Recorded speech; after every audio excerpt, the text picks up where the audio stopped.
All right, good evening, everyone. I got 6 o'clock. I'll go ahead and call us the meeting to order. Will we please stand for the pledge of allegiance? I pledge allegiance to the flag of the United States of America and to the republic for which it stands, one nation, under God, indivisible, with liberty and justice for all.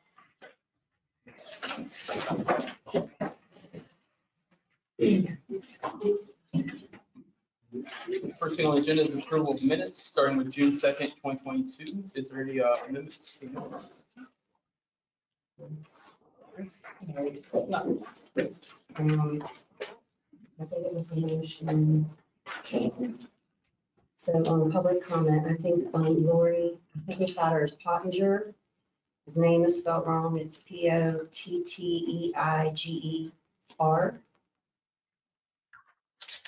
And I think on page 6, the motion by Commissioner Stolifer to approve the Extension Office employee Amanda Masters. It was with an increase of $5,054.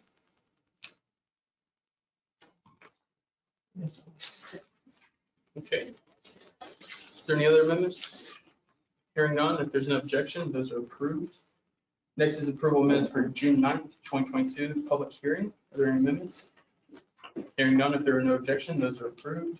Next is the approval of minutes for June 9th, 2022, the special session. Are there any amendments?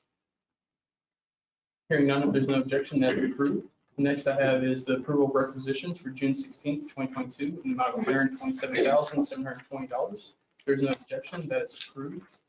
Next is approval of accounts payable for June 9th, 2022, in the amount of $580,617.18. If there's no objection, that's approved. Next I have is accounts payable for June 16th, 2022, in the amount of $3,260,056.68. If there's no objection, that is approved. Next I have is manual checks for June 10th, 2022, in the amount of $189,066.96. If there's no objection, that's approved. Next I have is manual checks for June 17th, 2022, in the amount of $799,104.31. If there's no objection, that's approved. Next I have is approval of payroll for June 9th, 2022, in the amount of $261,975.14. If there's no objection, that's approved. Are there any announcements or changes to the agenda? All right, hearing none, we can move on to public comment.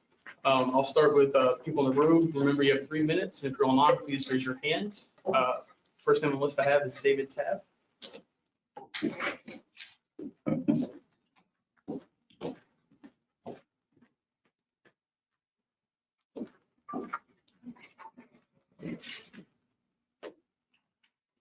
David Tabb, Jefferson County resident, lifelong. Spoke to one of the reporters. Of course, they asked me, he said, Mr. Tabb, you got anything to say today? And I said, sure. He said, it would have been news if you didn't. So just keeping that, I'm keeping my schedule the way it should be. On the public comment side, impact fees. There was a status report released. The total was around $87,000 for the month of May. It could have been $160,000 if you'd have changed over from the schools to the fire departments, and they could have gotten $80,000, but they didn't. But the schools got $66. Yay! How about that? So we're going to fix the schools. We're going to do all this stuff. So you're not giving the schools any money, and you're not giving the fire companies. Pretty good. But Parks and Recs is doing great. $26,795. Now, does that go into the account so that they can have manual checks? It's a good question. From year to date, we got $9.5 million coming from the impact fee study. Where'd all the money go? Good question. Presentation 3, Jefferson Day Report, $155,000 grant from the government. Whose pocket's that gonna go? No paperwork to say where it's supposed to do. Michelle Gordon, FY22 budget change, page 84 of the agenda, $351,000. What are you gonna do with it? Coal, 2.5 for 2023. Hope this isn't the money coming from the insurance refund. Ambulance purchase. Bakerton, 220,000. Remember, you haven't gotten to presentation number 9 to approve the $220,000 for Hartford. So you might want to go to 9 before you do item 6. Policy 319 has Ms. Grove's name attached to it. She's still here. Presentation 9, ambulance service, pitch report, recommendation, no paperwork. Zoning, planning and zoning, no paperwork. Charlestown Board, no paperwork. Presentation 12, the July 7th meeting. What are you going to talk about? There's no application to make a change and there's no paperwork. 13, Jefferson County Road Summit, CH. Don't know what that is, no paperwork. I did get a response from the DOT that y'all were supposed to put it out to the public listserv of the making statements. I got a letter back. I can respond longer, but you guys didn't do it right. Y'all have a nice day. Just as anybody online?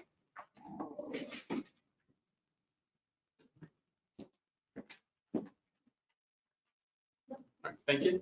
Last call for anyone in the room to make public comment. All right, I'll go ahead and close public comment. We can move to agenda item number 1. Ms. Cox.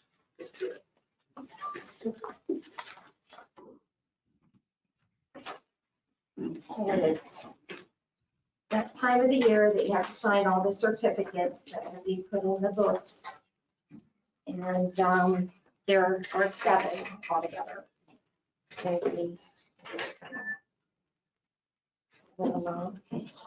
Well, I'll make the motion that we approve and sign the certificates of oath for real estate and personal property books presented by Madame Assessor. Second. So moving second, is there more discussion? Hearing none, all those in favor say aye. Aye. Opposed? I brought pens. Does that need to be blue? Yeah. It doesn't matter. Blue or black, it doesn't. It's usually white. And I'm happy all 5 commissioners are here in person. Yes, you don't have to wait. I thought, if I'm going to get them all signed tonight. I'm gonna pass one to me. Will do. I'm just making sure I'm signing. I know. Spot here. It's a little confusing. There we go. You're right above or below? Or below, not above. That's just. Always have to add 2 extra lines because they print them and it only has 2 commissioner lines. Well, Yeah. 3, With counting the president. Yeah. And Berkeley County has 5 and we do, so.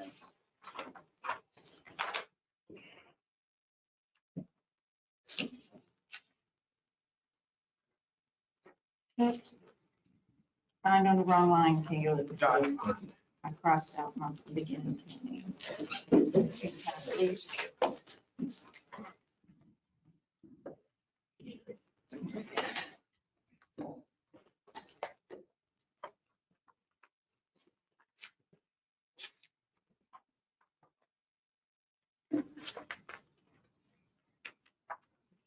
We still deliver all paper copies of the books. We deliver to the county clerk and the sheriff. And then we have to mail one to the auditor. And I'm wondering at what point, will we just send them a CD or, you know? They had a hard time printing our books this year because there was a shortage on paper. That's why I'm late. Normally, this is all done like almost a month ago. Maybe they'll get up. Maybe they'll get up with the 21st century. Something. They might have to change the wording in the code. Do they still use Morse code down there?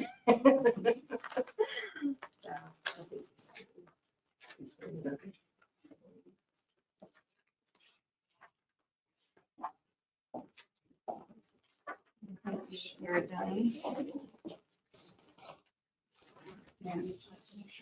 Got everybody? One more down here. And I think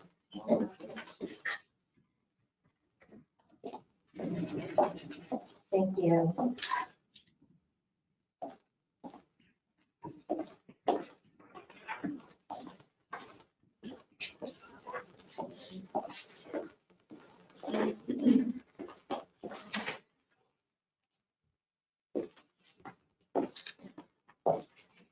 Next up is agenda item number 2. It's the sheriff, but I think he has a representative tonight.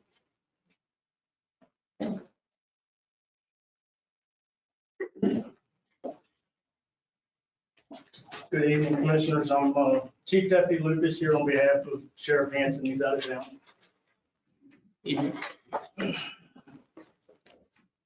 So the first order of business is the hiring of a new administrative assistant out of the Sheriff's Office. As you may know, Miss Emma Brown was our administrative assistant. She has moved over to the tax office. So we had that position open.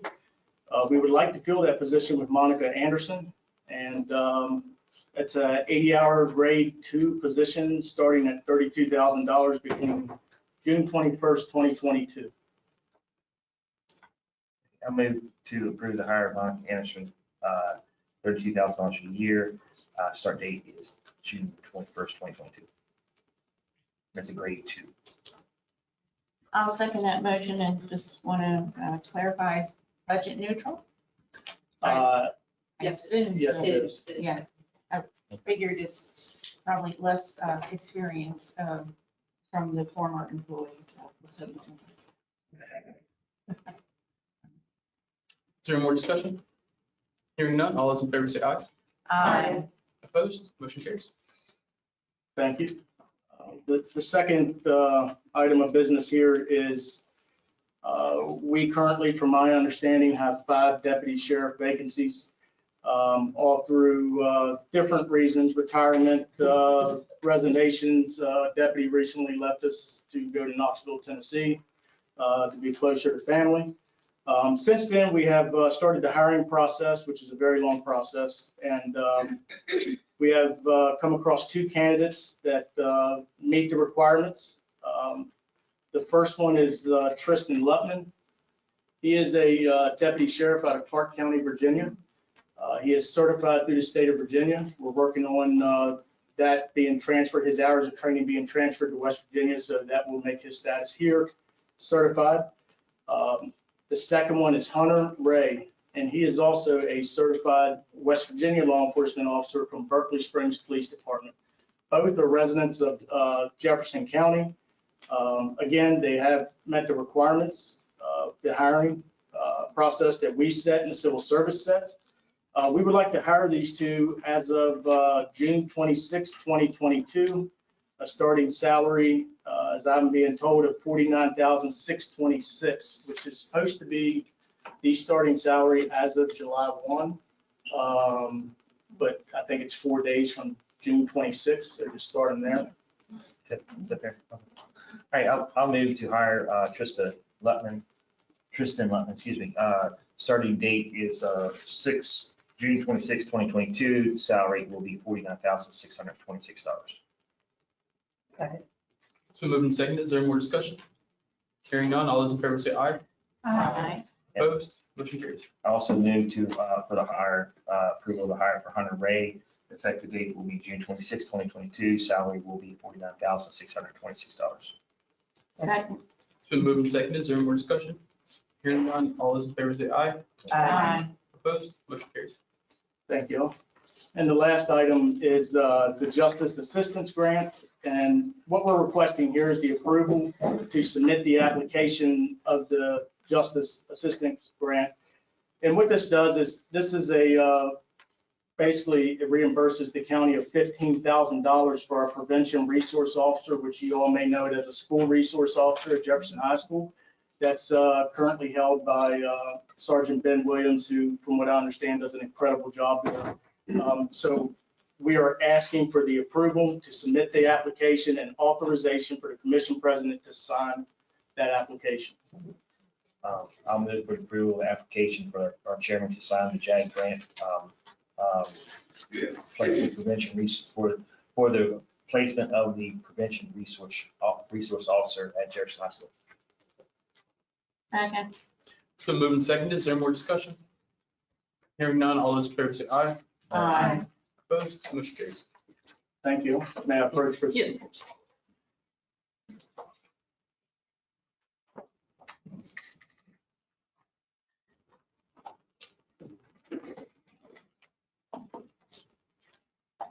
Debbie says it has to be blue ink. Yes, I got it. Oh, yeah. So I think she tabbed it. Oh, Commissioner.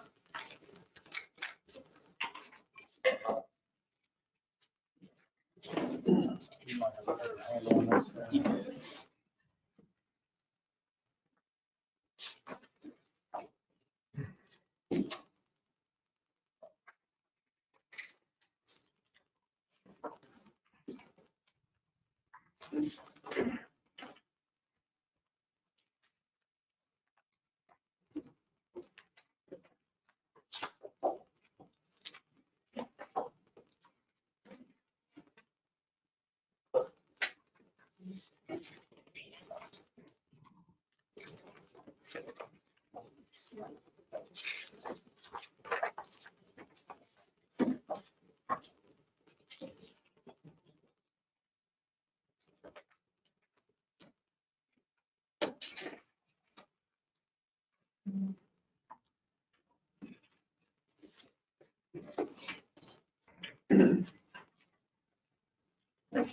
Yep, thank you. That is agenda item number 3, Kelly Franklin, Day Report Center.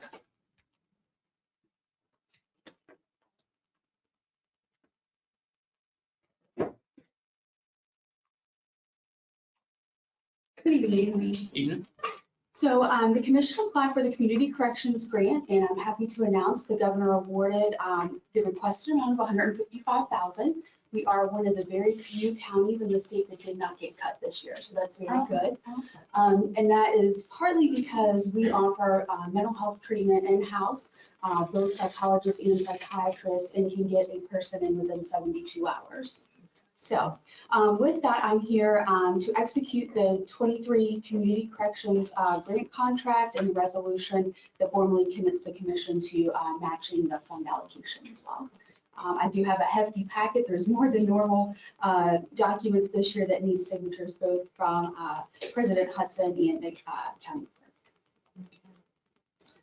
I move that the commission approve the grant contract 23-CC-07 and the resolution that formally commits the commission to the matching funds allocation, and everybody gets to sign. And I think Caleb gets to sign lots. Second. It's been moved and seconded. Is there more discussion? Hearing none, all those in favor say aye. Aye. Opposed? Motion carries. I'm not on the board, but it sounds like you folks are doing a great job during super challenging times. Everybody. Okay.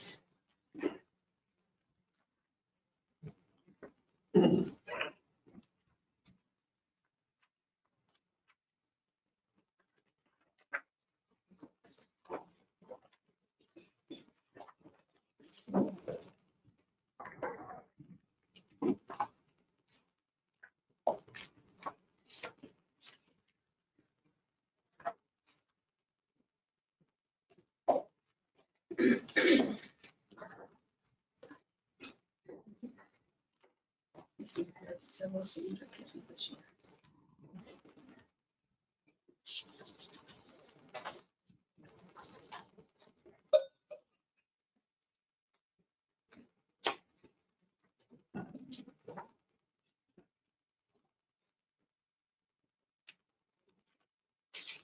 Do you want to take a break?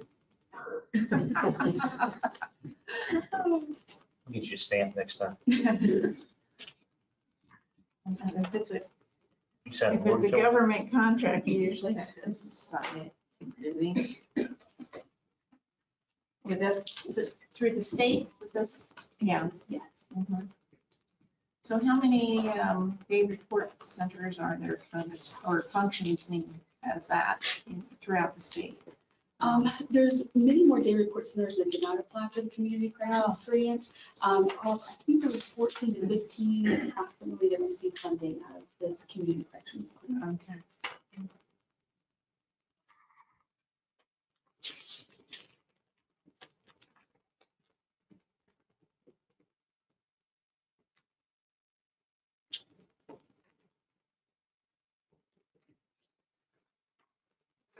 Thank you. Yep, no problem. Thank you.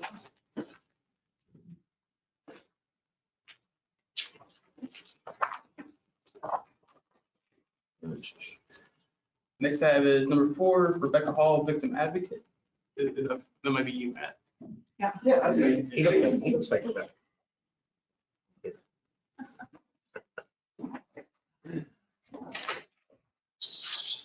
So just to remind the commission, I have 2 part-time victims advocates that are funded solely with grant money. And the one that I was in here not too long ago to replace the fill spot that was refunded. We had the young lady that was in the other spot, graduated school, has moved on. And so I'm looking to fill that position with Melissa Segura. And at $18.50 an hour, and it's all covered by the both grant. And the really exciting thing about Melissa is what she's going to bring to our office is that I know her because she has for many years, as long as I've been practicing up here, been the interpreter for Spanish-speaking participants in the court system. So as many of you are aware, Jefferson County has the largest Hispanic and Latino population in West Virginia. So that's really an area that we need to make sure that we're serving. A lot of people English might not be their first language. So explaining complicated legal principles and procedures in the court. If we're speaking to them in their native language, we can build trust with them, we can build comfort, and we can make sure that these victims are getting served. So I'm very excited about getting her on the team. When's her hire date? What's Tuesday? I just need that quick motion, that's all. Tuesday would be June 21st. All right, I'll move to approve the hire for Melissa Segura at $18.50 an hour. Start date is June 21st. Second. It's been moved and seconded. Is there more discussion? Hearing none, all those in favor say aye. Aye. Opposed? Motion carries. Thank you. A great addition. Yes, very, very excited. Skill set. It's hard to understand some of the legal stuff in And English. in English, exactly, yeah. You don't have to tell me about that. Next item I have is number 5, Roger Goodwin, partial bond release. Thank Obviously, I'm not Roger Goodwin, you. Joe Cat Land Development Inspector. How y'all doing this evening? Good. Find my blanket. So we have a request for a partial release in the amount of $715,484,000 from the construction bond amount for Letman Land Development LLC. It's for the Milton's Landing subdivision. Lots 1 to 16 and lots 18 to 50, plus the stormwater management lot 17. This is Jefferson County file number 21-22-SB, which would put the new construction bond amount at $2,252,141. Project's located just west of Charlestown on Route 13, which is Summit Point Road. And the work remaining to be completed is not limited to the following: the remaining earthwork, grading and paving, stormwater management systems and the fire protection, and the rest of the miscellaneous site work.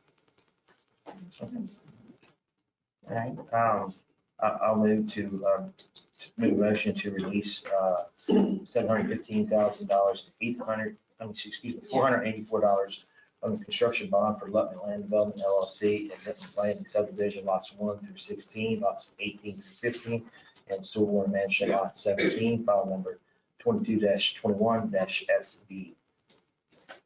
Second. It's been moved and seconded. Is there more discussion? I'd like a clarification because we've got 2 periods. I think there's supposed to be a comma. Did you say the 715,484,000 or is it 715,484. Okay, all right, That's we what got it it's right there. I think I misspoke that earlier. Okay, No, it's mistyped on our Yeah, well, that's, I didn't know if he said it wrong or I'm reading it wrong. I just took out, there's too many zeros. Yeah, I just eliminated one. we're, We're good. all right, just wanted to make sure. Is there more discussion? Hearing none, all those in favor say aye. Aye. Opposed? Motion carries. Okay, approach to get it signed this letter authorizing the release.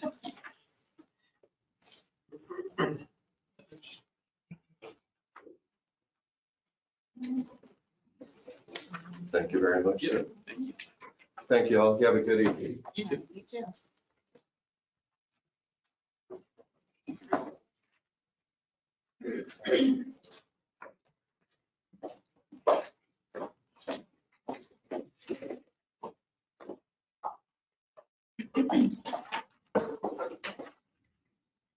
The first item I have on the agenda is review and approval of fiscal year 22 state budget revision number 7 for the general fund.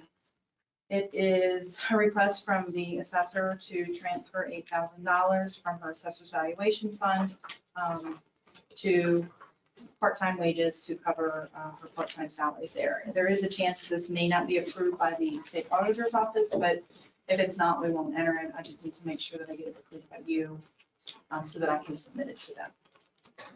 So why wouldn't the state order approve? It's due by June the 15th, today Oh, is June the 16th. okay. I've had, I mean, they're typically okay because of the way that our sessions fall, but if it's not approved by them, I won't enter it. Okay.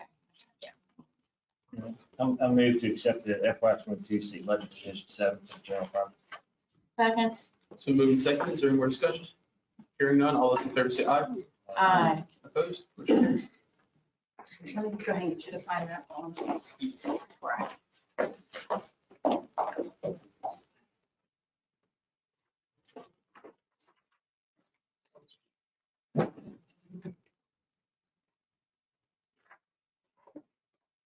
Thank you.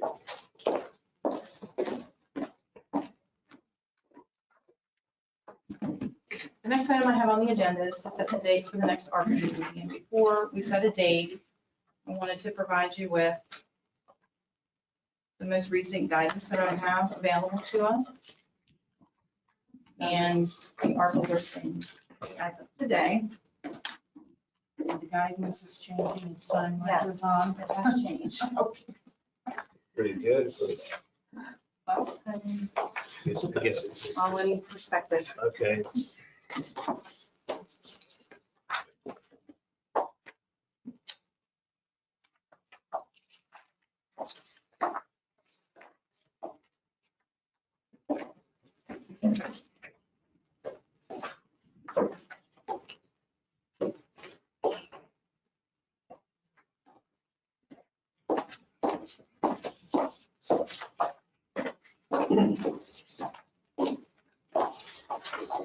Okay, the guidance that I just handed out is the guidance that was provided to a summary of the Treasury guidance that was prepared by the National Association of Counties.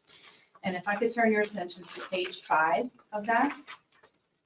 The biggest change that was made, under the final rule, counties are required to make a one-time decision to calculate revenue loss according to the formula outlined in the final rule, or elect a standard allowance of up to $10 million to spend on government services. The option to make this one-time decision was provided during the April 30th reporting deadline. Counties may elect up to $10 million of their total recovery fund allocation to consider as revenue loss as a one-time drawdown. Counties choosing to do that $10 million standard allowance are not required to complete Treasury revenue loss formula calculations. And under this option, the Treasury presumes that the counties will use that lost revenue for public health emergency need, or that under this option, Treasury presumes that those counties lost the revenue due to the public health emergency, and it simplifies reporting requirements for counties using the $10 million allowance. So once we make a decision on that in the next meeting, I'm not asking you to make a decision tonight, I just wanted to provide you with that guidance. Eligible uses of those funds, once we would draw those down, if we would approve to draw those down, government services provides the most flexible use. They would then become part of our general operating. We would be able to use them for general government administration, staff and administrative facilities. We would also be able to use them for police, first responders, and other public safety services, including the purchase of fire trucks, police vehicles, and other public safety related equipment. So I just wanted to make sure you had the most recent guidance and provide you with the information that did actually change in April. The other handout that I gave you is the ARPA submissions. The only change I made to that was based on the recent discussions that the commission has had regarding ambulance services in relation to the Fitch report. I did add a line for emergency medical services of $5 million so that we have a placeholder for any decisions that may or may not be made related to that. So at this point, I guess I would like to turn it over to you for questions or to just go ahead and set a date so that we can begin looking at the submissions and to make a decision regarding the Treasury rule that changed in April.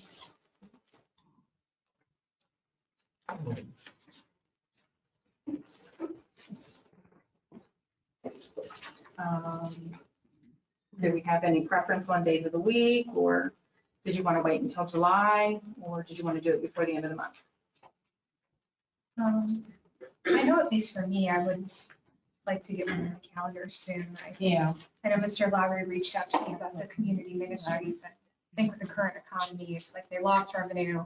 People are gonna have even more hardship. And people are hurting with, yeah. I'd rather do it sooner than later. I have to think through. This the kind of big question, yeah. It's a big question. When's a good date? A good day? 9:30 a.m. some morning, or That's fine. If we can do 9:30 in the morning, we just need to decide if we wanted to do it next week or if we want to do it the last week of June or in early July. I would say, You have a special session this coming Wednesday. You do have one this coming Wednesday. Yeah. So the following week, or if we could add it to this at the end of the special session. Well, I can't attend that special session. Okay, maybe I we have will do it. A farm tour and 20 people to feed. Well, I can't either. I'm going on the farm. okay, June 30th. June 30th. That's a Thursday, Okay. 9:30. Yeah. Okay. So it's June 30th at 6:30, or I'm sorry, 9:30. June 30th at 9:30. I can do 6:30. Okay, so that'll be the date of the next meeting. Did you want me to bring any of the people who submitted in or just kind of get us reacquainted with everything? I think we should just get reacquainted. Get reacquainted with everything. Yeah, particularly most of the priority one projects that are listed on. Right, okay, all right, sounds good. I won't extend the invitation to any of the outside agencies. The next item that I have on the agenda is review and approval of the revised fiscal year 23 grade scale with a 2.5% COLA effective July the 1st. So on May the 19th, the commission did approve the revision of the fiscal year 23 COLA for employees. We increased it from 1% to 2.5%. Based on established procedures, any approved COLA adjustment typically would apply to an overall adjustment to the county's grade scale. I did provide you with a copy of the previously approved grade scale as well as the proposed grade scale. The previously approved grade scale already included a 4% increase for deputy one, therefore I did not adjust that. I only made adjustments to all of the civilian grades and then civil service grades above the deputy one. Do I have any questions about that? Okay, if there are no questions, any discussion, or would you like to make a motion to approve that change? Well, I'll make the motion that we approve the revised fiscal year 23 grade scale with a 2.5% COLA effective July 1, 2022. Second. It's been moved and seconded. Is there more discussion? Hearing none, all those in favor say aye. Aye. Opposed, motion carries. The last item I have on the agenda would be review and approval of purchase of a type 1 four-wheel drive ambulance and approval of the requisition for that purchase of 22067. I have some additional information for you. I'd like to move that down to item number 9. Okay. I think you can kind of go hand in hand, don't they? Okay, that's fine. Oh, if you, Michelle's fine waiting. Yep, that's fine. Yeah, well, that's true. Well- Yeah, you want to, Well, actually, you could probably move 9 up right now. Okay. Is that- I mean, because we're almost getting Nathan anyway, if you guys just want to go ahead and move to 9. Yeah. That's simple. Yeah. Yeah, we'll skip Nathan, sorry. I'm used to it. No Nathan Cochran. So 9, all right, let me finish this and then, yeah, still got a few more.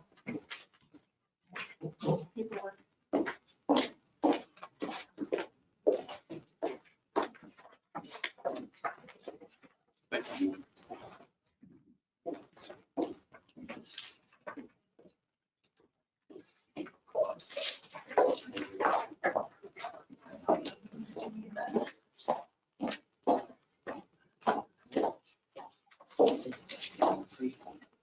okay, what I handed out to you is a copy of the appraisal of the equipment at Bakerton Volunteer Fire Department for the equipment, the ambulance that they have.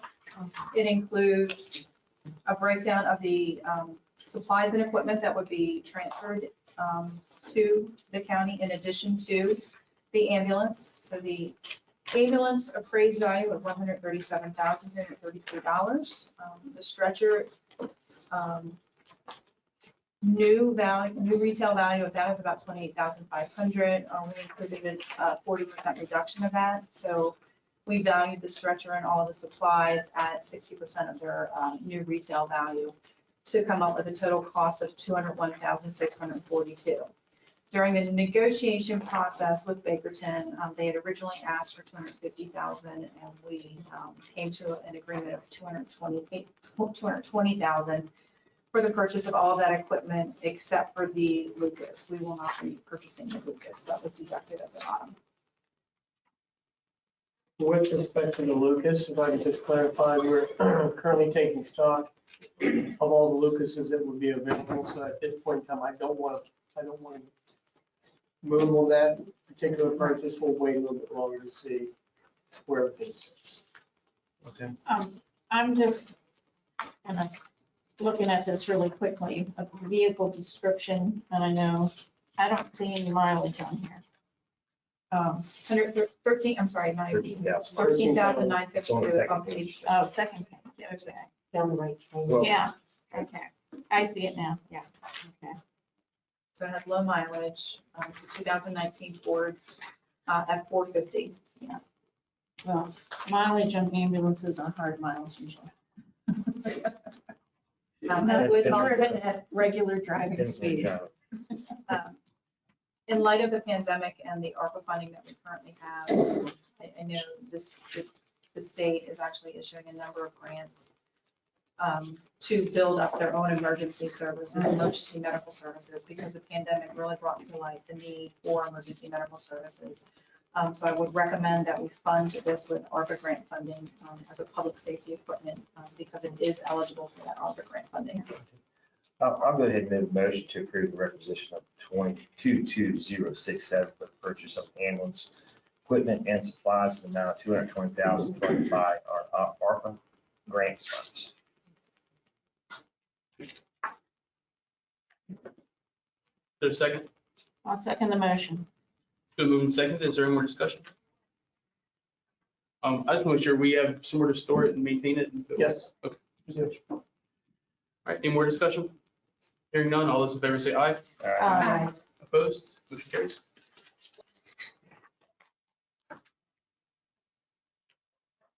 Was there anything else for agenda item number 9? No, I just wanted to talk about a executive session piece on the contract, so we can couple that with Nathan if he has anything to talk about in the executive session as well. Good deal. You guys want to move to agenda item number 8 then? As well. Discussion of policy 319. John, are you going to lead this discussion? Yes, let me Yeah, take your time.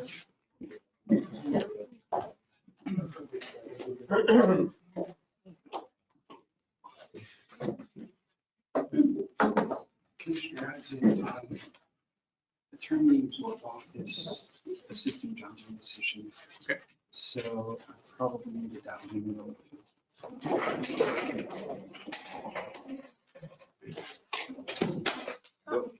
If it's the word. Yeah. bit. Just give it. What you got me?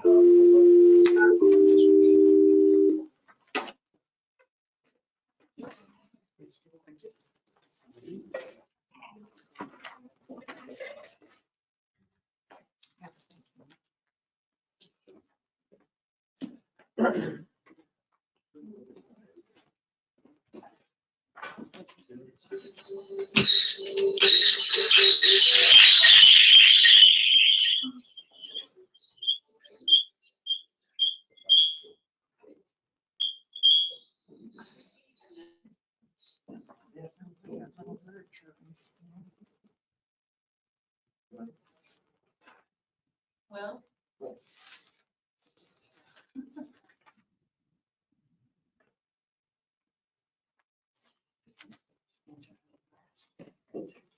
We're going to do this right now. So are you going to participate via the, or the, Yeah, I'm on the webinar. There you go. All right. Thanks.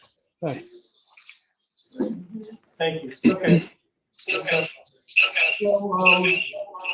went back and, Commissioner Hudson, our office is.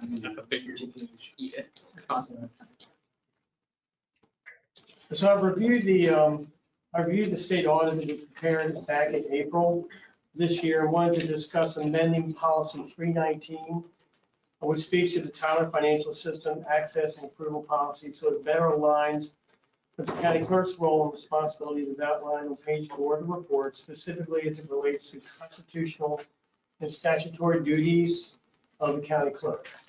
I've handed you all a copy of these proposed changes. They align more with the modules in Tyler that speak to accounts payable and payroll in the ERP, the Enterprise Resource Planning Software Platform. To begin, I would propose a policy name change being titled Accounts Payable and Payroll Module Access and Approval Policy. Proposed we strike out all reference to the Tyler Financial System in the current policy as it is written and replace it with the Accounts Payable and Payroll Modules.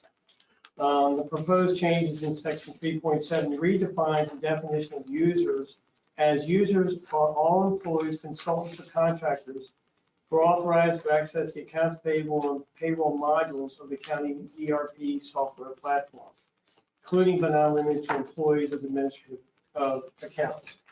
I'm not asking you to take a motion on this or any action on this tonight, because I feel that with these changes, the commissioners need to read this, marinate it over for a while, see how it resonates with them. I think we owe it to the county clerk to share these adjustments or amendments with the county clerk's office as well. And so I'm here to answer any questions about the proposed changes. I will roll our attorney on the Zoom as well, on the online as well. Maybe better equipped to answer some of these questions as he was involved in the original draft of policy 319 some 5 or 6 months ago. So I can answer any questions you may have right now if you want to take a minute to read over these proposals, changes. Mostly it's just wording. And my quick glance at this looks like instead of just using the title Tyler Financial System, which encompasses everything, we've changed in most cases the wording to accounts payable and payroll modules. Correct. Is that, okay. Yeah, I would like to, I appreciate the opportunity to take a look at this and compare it to what the auditor's report is. I think if we're gonna have a finance system policy, should be a little more comprehensive to who has access to all the modules we have access to or that we use and who has access to that and defining those roles and those internal controls and workflows with that instead of just focusing on accounts payable and, or renaming this just to focus on one or Okay. two modules. Okay. I'd like to see something a little more comprehensive that covers every module in our in-house access with our financial system. Okay. Yeah. We can certainly do that. Yeah. I would like to sit down with Ms. Shadle at her convenience and go over that. We can find time to do that. Ms. Shadle, I would certainly, make time and we'll start hammering this thing out. Okay. It's my desire to do that and bring it back to you guys for a look-see. Okay, thank you. Yeah. But I appreciate what you've done. I think we should have something more comprehensive that covers. That's great. Yeah, what our goal is to understand what's in the state auditor's report, find out from the county clerk exactly what she wants and desires, put it into a document, put it under your noses and see what your reaction is and see if this is something that, you're willing to adopt or not. And I'd like to do it sooner than later, because time is slipping by since the report came out in mid-April. I think it's time we just dealt with this. Okay. Yeah, thank you for your work on this. Do we need a Look forward to motion for any hearing more. correction? We don't need a motion, I think, I mean, it's up to you, but I think I've got direction from Commissioner Jackson on what we need to do. Mhm. And we'll start working on this Yeah. document. Sure. Yeah, I printed out some materials I'd like to share with you all to read.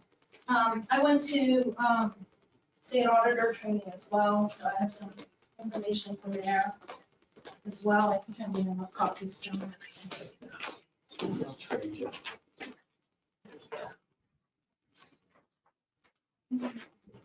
And you can read this, and the next time we meet, you'll have the information. This is dated, but I'm sure it talks about access and covering this. And then I have a couple memos. One is older, one is newer from, let me just here. The state auditor or Ash is the title on here, local government services is the director.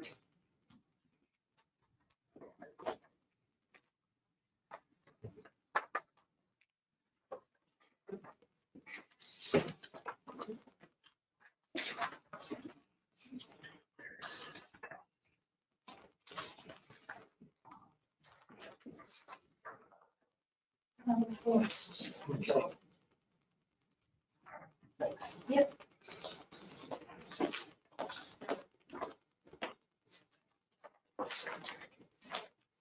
Thank you.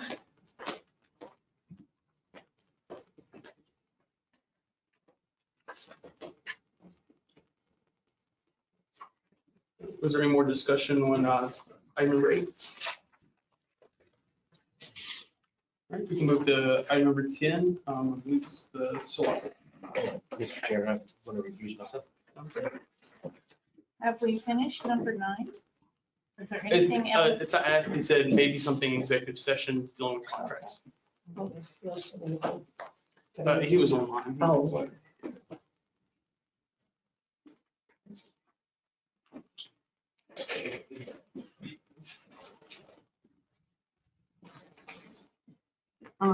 I'll just lead off. I put this back on the agenda. I feel like, the county commission, like I said previous, is that, we have a good faith effort to include,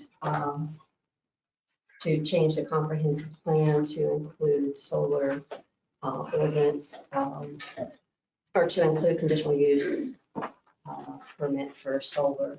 So I put this one for reconsideration. I know we had a special session. I know public comments closed, so I'm just going to go ahead and make the motion. I'd like the commission to consider accepting and adopting a solar text amendment that was presented by the planning commission, and that the text amendment is consistent with the county's comprehensive plan, that it includes provisions to allow solar energy facilities to process as permitted use on parcels located within the urban growth boundary, and preferred growth area as identified in the future land use guide in the Envision Jefferson 2035 comprehensive plan, and includes revisions to allow solar energy facilities to process as a conditional use on parcels located outside of the urban growth boundary and preferred growth boundary. Is there a second? I will second that. So moved and seconded. Is there any discussion? Yeah, I have a few comments to make, no big surprise. I've researched some of the issues I outlined at the last meeting when we discussed this, and I'm now satisfied that the wording that we talked about on section 8.2, I wanted to include the county zoning map and in addition to the comprehensive plan, but everything has to be in conformance with the comprehensive plan, and that's where the urban growth boundaries and so forth originated when we revised the comp plan in again, it's now called 2035 comp plan. But so I feel that's a solid basis for the text amendment. I've researched the differences between a sketch and a concept plan. And, a sketch just sounds like your kid doodled something. But I find it may not be visually to scale. It still has the basic, layout of the facility. So, and also that a concept plan will have to be presented and accepted before the planning commission for final approval. So I believe there's enough eyes on the plan or the sketch to be a good process. I know no ordinance is going to be perfect, but I'm still concerned about the 25-foot setback for accessory components. We don't have accessory components defined. The one, I think it's a substation and the switch yard. But I think it could be other things too, because we don't define it. So that's one thing I'm worried about. But I think if we move forward with this, that experience will teach us a lot. So we're ready to move forward. I will also too am concerned about how I'll be watching the BZA. I wanted to make sure they have enough information and criteria or standards so that they're not faced with impossible decisions. So it's clear. But nothing's perfect, I realize that. And then I would add to that, so I've been a proponent of, I wanted it to be principal use as opposed to conditional. That's why I voted against it. And in the past week, especially, I've had a few farmers reach out. And they would say, don't let perfect be the enemy of good. Yeah. That's what they've been saying. And I think because of their wishes, I'm going to respect it because I would prefer principle. But this is kind of a half measure in the right direction. Yeah, we're kind of coming at it from two different sides. Yeah. Is there any more discussion? Hearing none, all those in favor say aye. Aye. Opposed? Motion carries. Is there anything else to discuss on agenda item 10?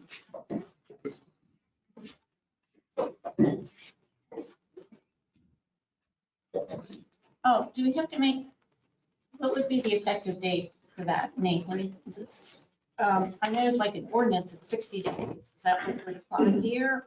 Or it's different for an amendment like this? This is, If I can. I'm sorry. Since county offices will be closed tomorrow and Monday, if the intent would be to make this effective immediately, I would request that we have at least until preferably close of business on Tuesday to get this formatted and recorded with the clerk's office with an effective date of Wednesday, June 22nd. I don't think that'll create any issues or hindrances, I think. I need to revise the motion to say effective. Let's already voted. We need a motion to reconsider it first. to revise the motion as far as the effective date. Yeah. Yes, and I believe that it would be appropriate, Commissioner Hudson, for you to make that motion. To reconsider or just to revise the date? Revise the effective date. I would prefer if you would just make the motion to reconsider this motion and make the effective date. The date that he's Okay. suggested. Do you need to read the name? Well, I was just going to shorthand it. I move we reconsider agenda item number 10 and amend the effective date. What date is that? 6/22. For 6/22. Second. It's been moved and seconded. Is there any more discussion? Hearing none, all those in favor say aye. Opposed? Motion carries. And I will note that Commissioner Stolper didn't vote. Recuse myself.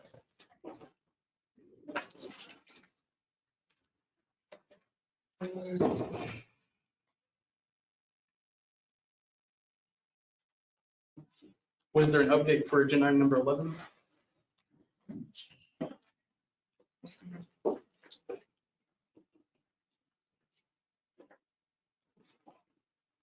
Don't have anything. It's all kind of thing, I'm the rep and I don't have an update.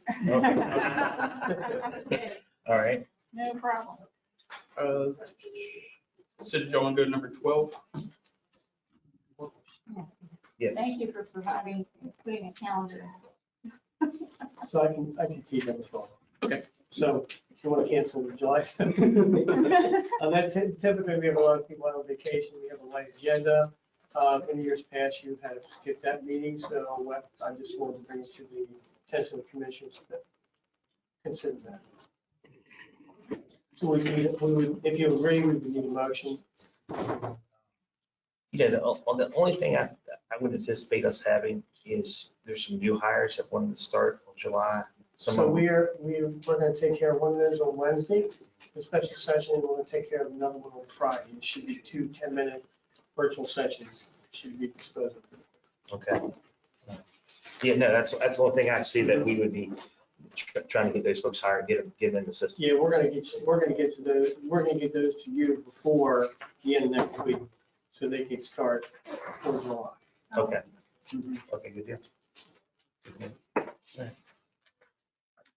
don't certainly have a problem with not having it, since it's in the middle of the holiday week there. Yeah, I would just say if we let all of the component agencies or any of the other elected offices know in case Yes. they have any hires in the pipe that need to be added or Okay. whatever needs to be done, so we don't miss the opportunity. We'll put that Right. message in. Yeah. Deadlines for some things, yeah. Okay.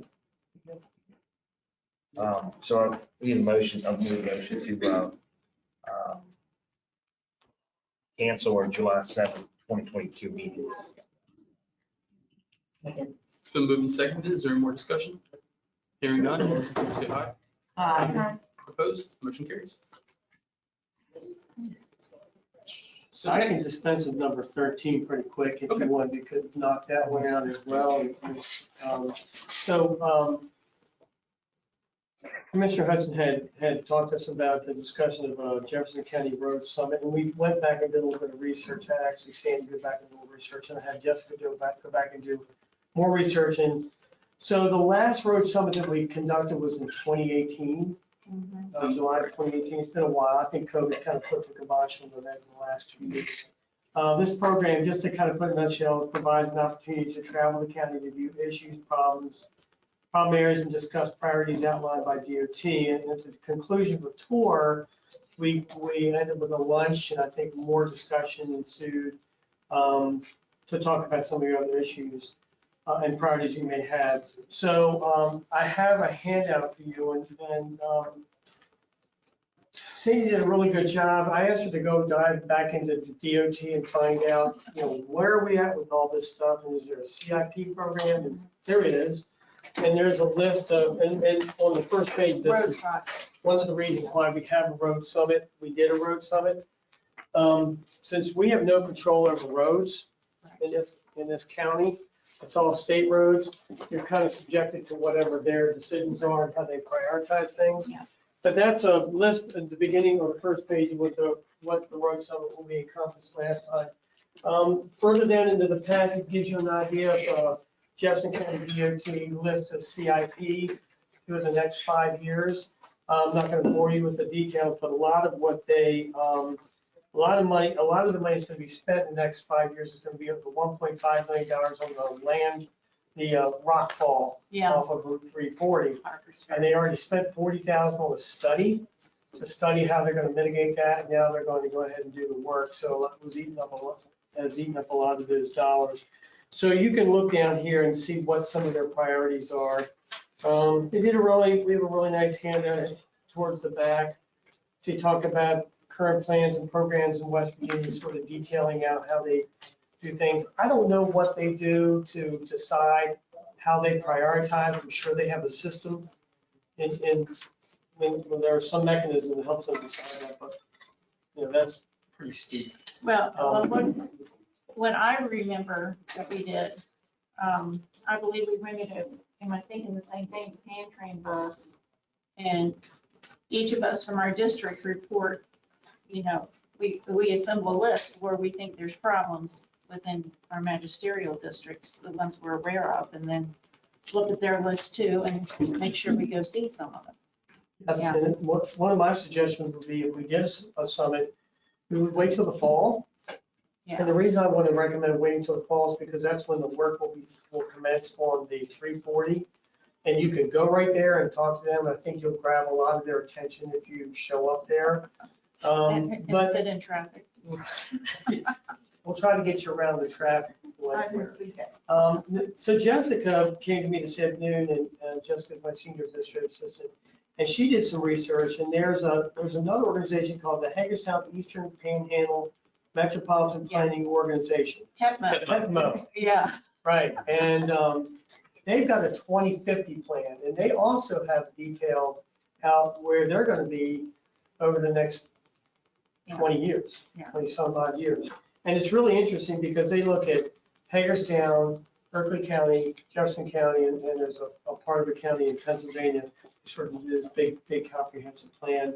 They try to vision enhancing regional multimodal transportation systems for the next 20 years. This is another list that you should probably look at prior to us doing a summit or doing a tour, if you want, in fact, to do a tour, because they also have a list of CIP projects. And this is hot off the press today, so we haven't had a chance to cross-reference this against what the county CIP is. So if you're really interesting, and then you go back to your districts and cobble together your list, and then I think before we pull all the stakeholders together, we should probably do our due diligence and say, this is really what we want to look at or focus on, so we're not duplicating efforts here. The city of Charlestown submitted a letter to this group, the HEPMO, and they talked about some of their projects that they wanted to see happen and some of the issues that they had, which is interesting, and that's shared in the minutes, I think. It's actually under the paperwork that I It's in the handed out to the event, so everyone has that. So Charlestown they're tied in with this group as well. I really think it's important that we tie in with this group. Right. From an economic development standpoint, as we have people traveling in and out of the county for vacation or for business or going to work and coming back home, I think it's a good idea that we kind of look at this comprehensively so we know what the bigger 30,000 foot view is going to look like as opposed to a little microcosm here where, an intersection here, an intersection there.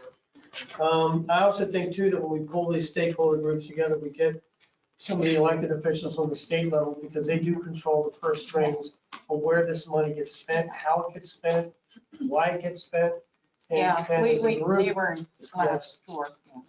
and as an elected official group, and if we can tie the mayor of Branson, Jefferson, the different mayors in Jefferson County, I think you guys have a lot of influence on that particular day over what your wants and needs are.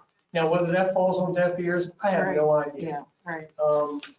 This is my first rodeo with these folks, so you've been through this summit before, and I'm not sure if it's yielded you any results, or if any of your suggestions actually made it into their CIP program. I'm not sure. So if you would like us to put that together, we can start putting a grant plan together and get a framework for what that day would look like, who those stakeholders are. We'll reach back out to each of you to see if there's anybody you would like on that tour, and we can go ahead and arrange that. And I think we'll go back to maybe a central point somewhere. We'll have a box lunch in the afternoon, and you guys can sort of huddle and debrief on what you saw. Well, and I think, at least I need to understand the situation with the trains now these days. I mean, it seems like they're getting longer and they sit still a lot of the times. And, you know, the tracks have been blocked for an hour or more. You just get all jammed up in Charlestown. And I've heard it's a problem in Shepherdstown too. And, you know, I don't know, I don't think DOH has much authority there. But, you know, I do think we need better crossings. And then it's not our problem, but it affects us. Exit 12.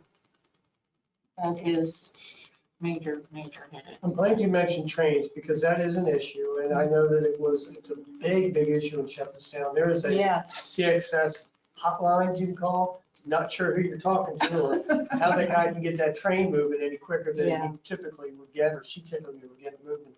But it is an issue, and maybe with this summit, we can reach out to those folks as well and DOT and find out what kind of relationship they have with.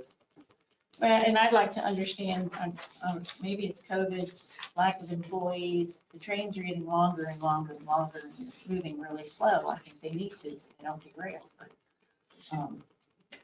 yeah. Just curious to know the details on that and what we can do to improve.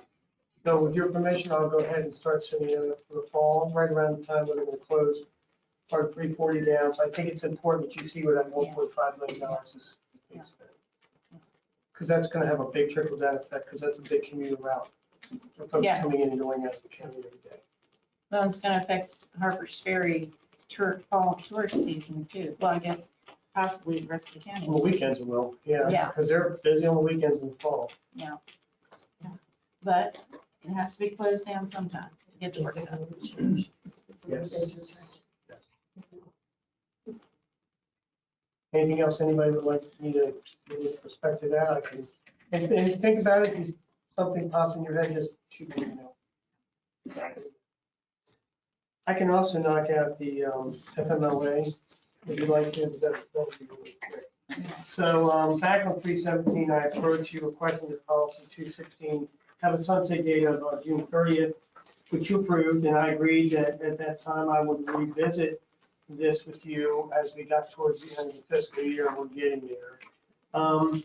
So I wanted to, I just wanted to kind of give you a little update on what COVID looks like right now in Jefferson County, so you can make some informed decisions. The community level of COVID-19 in Jefferson County is right now it's high based on cases and hospitalizations. According to the CDC, effective June 9th is when their last report came out.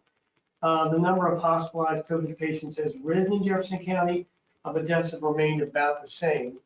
An average of 13 cases. Now, put this into perspective, because of all of Jefferson County, an average of 13 cases a day were reported in Jefferson County, but which is a 43% decrease from the average 2 weeks ago. Since the beginning of the pandemic, at least 1 in 4 residents have been infected, which totals about 15,000 residents in the county. So 64% of Jefferson County residents have been vaccinated. 93% of those vaccinations are people above the age of 65.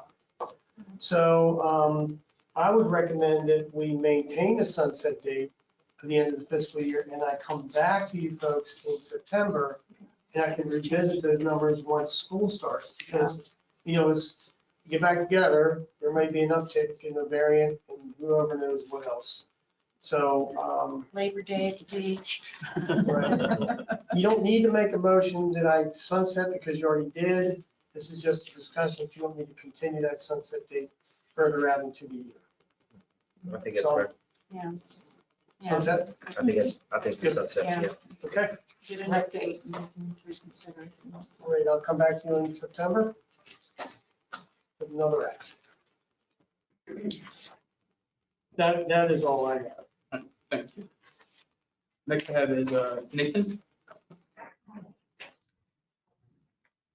Commissioner Hudson, I have a matter to discuss on my item number 7C regarding the opioid case. I have our outside counsel who is prepared to be online, or at least on the phone, and discuss some legal issues with you and provide you with some legal advice.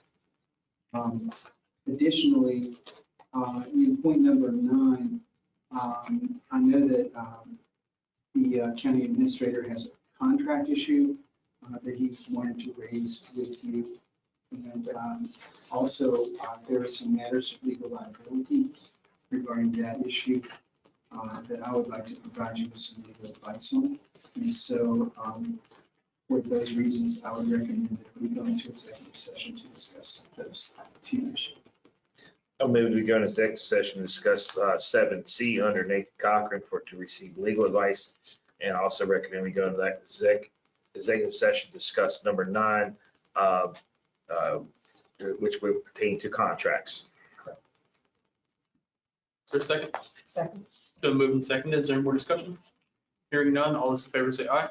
Aye. Opposed? We are in executive session. I would like Michelle Gordon to stay in executive because she's working with me on the contract. And Mr. Burr. I'm going to take a picture. Yes.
Thank you. I move we come out of executive session.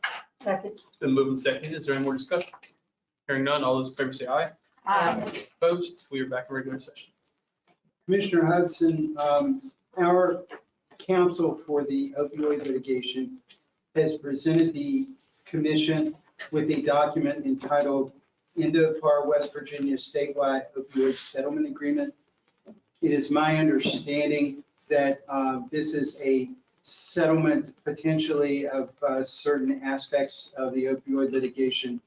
It is also my understanding that it is just one of several ongoing related documents, related settlements that may ultimately lead to a settlement of the opioid litigation, but it's just a step in the path toward that. Nonetheless, our counsel has presented us with a document that is a release related to the settlement, and he's requested that the commission vote to accept the release related to this settlement and authorize Commissioner Hudson to sign that release. I so move to authorize Commissioner Hudson to sign that release And accept the release. and accept the what? Accept the release. And accept the release, yes, sir. Second. It's been moved and seconded. Is there any more discussion? Hearing none, all those in favor say aye. Aye. Opposed? Motion carries. And Commissioner Hudson, I would note that there are some documents associated with this that would be a matter of public record, and that we would make those available to the public right away. Due to the fact that there's a couple of holidays and things that may be the beginning of next week, Tuesday or something, before it actually gets published. Is there anything else coming for the commission this evening? Hearing none, if there's no objection, we're adjourned.